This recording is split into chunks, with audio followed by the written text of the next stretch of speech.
Des morts mystérieuses dans l'entourage d'Hillary Clinton. Le 8 novembre 2016, les élections américaines vont se terminer avec le choix d'un nouveau président ou d'une nouvelle présidente. Comme tous les candidats précédents, Hillary Clinton et Donald Trump montrent au peuple un visage pacifique et ils promettent la paix mondiale. Cela n'a rien à voir avec la réalité, et le passé d'Hillary Clinton le montre clairement. Car c'est elle qui a soutenu la guerre en Irak avec beaucoup de zèle sous George Bush. De même, quand elle était ministre des Affaires étrangères sous Barack Obama, elle a joué un rôle clé dans les attaques de l'OTAN contre la Libye. Elle s'est aussi montrée ennemie jurée de l'Iran et elle a dit en 2008 « Si je deviens présidente, nous attaquerons l'Iran ». Il est sûr et certain que nous allons voir ce que Donald Trump et Hillary Clinton entendent par paix mondiale. En voici un petit aperçu. Depuis juin 2016, les cas de décès se multiplient dans l'entourage d'Hillary Clinton. Les 6 hommes, dont les noms suivent, sont morts parce qu'ils ont essayé de révéler les pratiques criminelles des Clinton. John Ash, ancien président de l'Assemblée générale des Nations unies entre 2013 et 2014, aurait dû être un témoin pour des transferts d'argent illégaux de l'homme d'affaires chinois Zhang vers le comité démocrate sous le président Bill Clinton.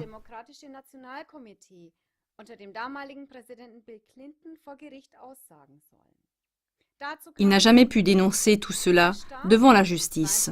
Selon l'ONU, il est mort le 22 juin d'un arrêt cardiaque, ce que les policiers locaux ont démenti par la suite.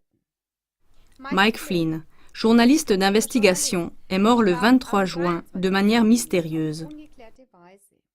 Le jour de sa mort, son article sur la fondation des Clinton, avec ses nombreuses succursales partout dans le monde, y compris à Hong Kong, a été publié.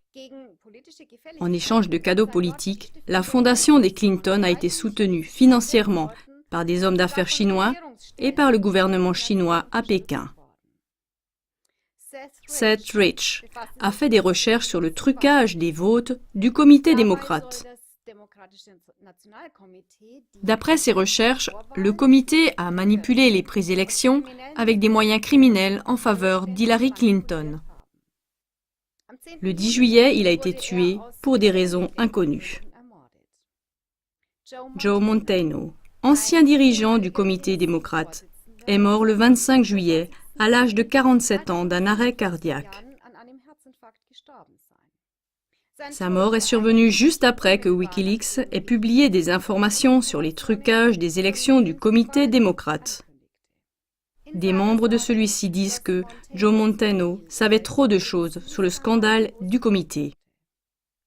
Victor Thorne a écrit des livres sur les abus sexuels de Bill Clinton et sur des preuves de plus en plus nombreuses des meurtres qui ont eu lieu dans l'entourage d'Hillary Clinton.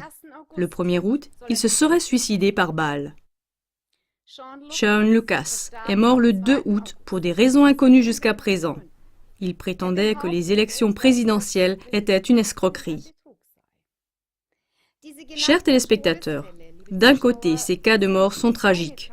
Mais d'un autre côté, ce qui est aussi tragique, c'est que les grands médias occidentaux n'en parlent pas. Et c'est exactement pour cette raison que la question se pose de savoir s'il s'agit seulement de coïncidences tragiques ou bien d'une conspiration qu'on ne peut plus nier. Nicht wegzuleugnende und umspannende Verschwörung.